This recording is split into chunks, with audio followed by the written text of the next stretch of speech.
Hallelujah. খ্রিস্টীয় প্রিয় বিশ্বাসী ঈশ্বরের সন্তানরা, ঈশ্বর তিনি আমাদের জীবনে একটি প্রতিশ্রুতি দিয়েছেন, একটি প্রতিজ্ঞা করেছেন। দিয়াবলকে দূর করার প্রতিশ্রুতি, দিয়াবলকে দূর করার প্রতিজ্ঞা। যদি আমরা যাকব তার 4:7 দেখি, সেখানে ঈশ্বরের বাক্য বলছে, অতএব তোমরা ঈশ্বরের বশীভূত হও, কিন্তু দিয়াবলের প্রতিরোধ করো, তাহাতে সে তোমাদের হইতে পলায়ন করিবে। দিয়াবল আমাদের কাছ থেকে তখনই পালাবে যখন আমরা আমাদের জীবনকে, আমাদের আত্মাকে, আমাদের প্রাণকে যখন আমরা ঈশ্বরের চরণতলে সমর্পণ করব, যখন আমরা ঈশ্বরের বশীভূত হব, তখনই দিয়াবল আমাদের কাছ থেকে দূর হবে। হালেলুয়া। কেননা আমরা, ঈশ্বর বাক্য কি বলছে, অতএব তোমরা ঈশ্বরের বশীভূত হও।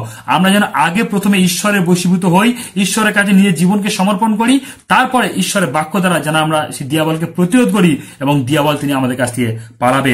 শুধু কি দিয়াবল, তিনি বলছেন দিয়াবল, শয়তান, অন্ধকারের শক্তি, জাদুটনার শক্তি, তন্ত্রমন্ত্র শক্তি, গণকবিদ্যা, জাদুবিদ্যা, মায়াজাল, সমস্ত কিছু আমাদের জীবন থেকে দূর হয়ে যাবে যদি আমরা ঈশ্বরের বশীভূত হই, ঈশ্বরের কাছে নিজের জীবনকে সমর্পণ করি। কারণ তিনি সর্বশক্তিমান ঈশ্বর। যখন আমরা তার কাছে নিজের জীবনকে সমর্পণ করব, যখন সেই ঈশ্বরে বশীভূত হব, হয়ে যখন আমরা দিয়াবলকে, জাদুটনার শক্তিকে, তন্ত্রমন্ত্র শক্তিকে, সমস্ত জাদুবিদ্যা গণকে যখন আমরা প্রতিরোধ করব, আমাদের জীবন থেকে দূর হয়ে যাবে, আমাদের জীবন থেকে সরে যাবে।